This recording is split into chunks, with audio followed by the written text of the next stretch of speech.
President Trump is basically under attack for a statement that he made, and that statement was telling voters to vote twice.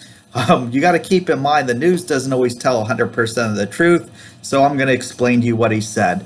President Trump said he urges people in North Carolina and other battleground states to vote twice. He said vote once by mail and vote in person. And of course, a lot of people are saying he's telling people to commit fraud, but the reason why he said that is because he said he doesn't believe that a lot of the systems for mail-in voting and voter registration are honest and correct. And if it is, you should not be able to vote twice because, of course, if you cast your mail-in vote and they counted it when you go to vote, they will recognize that and say, sorry, you already voted by mail, so you cannot vote. Okay, so that's basically what he said. But either way, you know, what do you think about this? If you're new to the channel, smash the subscribe button, hit like, and if you have any questions, let me know. Are you voting by mail? I'm actually kind of curious. I'm actually going to create a poll. So if you didn't see it in the community section, I'm going to put yes, voting by mail, no, voting in person, or the third option will actually be not voting at all. So that can be an option. Of course, Steve Mnuchin had a call with Nancy Pelosi early in the week to try to resolve the stimulus package. That didn't go well. And also there's a video of Nancy Pelosi not following the rules of her own state. She actually went to a hair salon, and now she wanted to blame the salon owner for helping her. I'm sure, in my opinion, this is probably not the only time she did this. She probably did it multiple times, despite anything, because we've been, well, I shouldn't say we, in California, they've had regulations, because obviously she's in California. They've stopped salon owners from being able to operate. That happened in Pennsylvania. Not exactly sure the current rules for salons and hair places, but Nancy Pelosi claimed that she called the salon and they told her they were allowed to help her. And then, of course, it was recorded. Somebody either leaked it. She's not even wearing a mask. So, first time getting your hair done inside that salon. Can you say how many times? No, I've been there over the years. I've been there many times. I appreciate the question, and let me just say this. I take responsibility for trusting the word of a neighborhood salon that I've been to over the years many times, and that when they said, well, we're able to accommodate people one person at a time, and that we can set up that time, I trusted that. As it turns out, it was a setup. So I take responsibility for falling for the setup. And that's all I'm going to say on that. Do you think you owe the service industry an apology? I just spoke to a San Francisco barber who's a fan of yours. He supports you, but he thinks you owe the service industry an apology. Well, I don't. I think that that this salon owes me an apology for setting up. But I will say this, in fairness to him, and in sympathetic to him, we have to get our country moving again. And I will not let this subject take away from the fact that we have 180,000 plus people who have died from this virus. Since we passed the bill, more than half of those people have died since we passed the legislation. 4.6 million, I know, 4.6 million have become infected since we passed the legislation. And there are answers, there are scientific answers for this. 96,000 people have died since we passed the HEROES Act. So they want to jump on this. I think it's really important for us to pass the bill.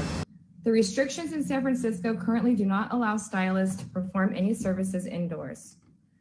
I understand Mrs. Pelosi now claims that she was set up by me to come into the salon and be filmed. Of course, since I had no contact with Mrs. Pelosi or her team about any of this, and Jonathan is the only one they communicated with, if there was a setup, it could have only been Jonathan who orchestrated it. In fact, not only did I not set her up, her assertion that she is a victim and was set up is totally false and outrageous. Here are the facts. Mrs. Pelosi or her people contacted Jonathan and initially asked if he could provide a hair service at her private residence in San Francisco. Jonathan informed her that this was not possible. He invited her to the salon for a hair service that day, the following day. Jonathan, like all stylists who provide services in my salon other than myself, is an independent contractor. They rent chairs in the salon and have their own schedules, perform their services, and obtain compensation from their clients directly. Each has a door code to the salon, and they have 24 access to the salon at all times. I have nothing to do with this and have never approved or rejected any particular client or service at the salon. Jonathan, as the text message I'm going to provide, did not call me to seek authorization to do Mrs. Pelosi's hair. The appointment had already been made by him. Shortly after the text, Jonathan called me to express his excitement that Mrs. Pelosi was coming into the salon to get her hair done by him. Jonathan is a supporter of Mrs. Pelosi, who represents our district. Yeah. What do you think about that? Comment below. Okay, Biden, he is asking for a live fact checker tool, something during the debate to show if Trump is actually lying. I don't know if they ever did that before. I don't remember, but I just thought it's kind of funny, so I should just put that out there. President Trump, he actually passed 4 executive orders, and because of the executive orders might not have been working so well, he actually passed another order to stop evictions for the rest of the year. You make less than $99,000 a year or $198,000 for a couple. If you sign a statement that says you cannot pay due to problems with the coronavirus, so job loss or something like that, you're not supposed to be able to get evicted. But you have to keep in mind that this does not mean you don't have to pay rent. Your rent will be due. It accrues. So once this is lifted, you can be facing huge amount of money that you're due. And of course, if you're going to go to court, it's going to be hard to dispute the fact that you didn't pay your rent when you have a letter saying you're not paying. Could affect your credit and a lot of other things. This is to protect people who need it. Also, if you're on the landlord side, the landlord associations are planning on filing against this because of the simple fact that it's a problem. You're a landlord, you own property, and now people are refusing to pay rent. So, of course, there's the challenge right there. The payroll tax cut is going to include 1.3 million federal workers. But I want to keep in mind for small businesses, this is actually voluntary. So very small businesses do not have to participate. Employees can say they don't want to participate. And the reason why some people are opposed to the tax cut is they don't feel they need it.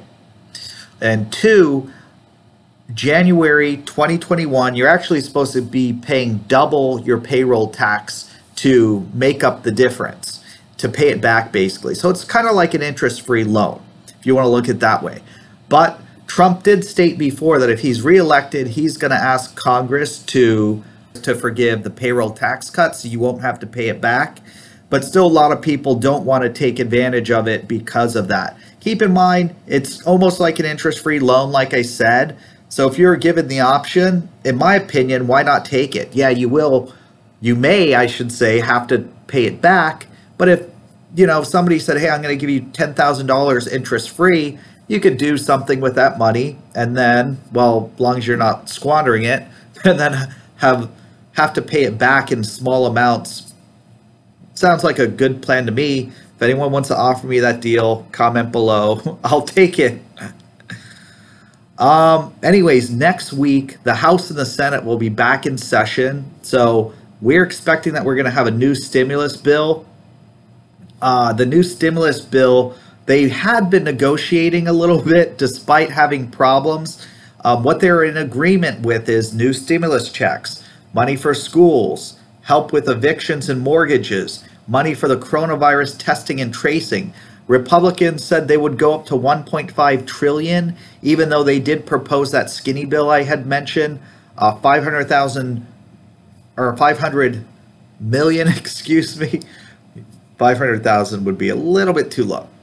And the Democrats basically have lowered to 2.2 trillion. Chuck Schumer had been quoted saying that he's not sure if the bill's going to pass next week or in the next 2 weeks, but we're definitely going to pass a stimulus bill. So everyone is in agreement that we do need some help. I'm not sure what you guys think about that, but feel free to comment below on anything in the video. Check the community page because I want to know if you are doing mail-in voting, if you're going to vote in person, or if you're not voting at all.